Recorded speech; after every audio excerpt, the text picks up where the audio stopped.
కానీ నేను ఇవాళ ఈ వేదికగా ఇంతకుముందు ఆయన నాకు సవాల్ ఇచ్చింది కాబట్టి నేను చెప్తున్నా, సవాల్ ఇచ్చిన ఆయనకే చెప్తున్నా, నీకు నిజంగా ఇప్పుడు అందరూ మెన్షన్ చేస్తున్నా ఏదైతే దేవునూరు అటవీ భూముల పక్కన ఆ దేవునూరులో నీవు దొంగతనంగా నీ బినామీ పేరు మీద నీవు భూములు కొన్నవా లేదా?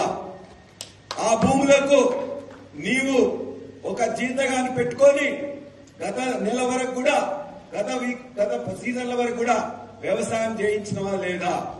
రోజు నీ అల్లుడు అక్కడికి వచ్చి నువ్వు నీ అల్లుడు నీ కుటుంబం వచ్చి చూసుకుంటున్నావా లేదా? దాని పక్కనే ఉండే ముప్పారంలో అదే అడవి భూముల పక్కనున్న ముప్పారంలో నీవు మళ్ళొక 24 ఎకరాలు నెలన్నర కింద మళ్ళా బినామీ పేరు మీద కొన్నవా లేదా? ఆ కొనడానికి నీ అల్లుడు మీ కుటుంబ సభ్యులు వచ్చిందా లేదా? దాని పక్కనే ఉన్న రోడ్లు కొత్తగా నువ్వు వేయించుకోవడానికి పక్కన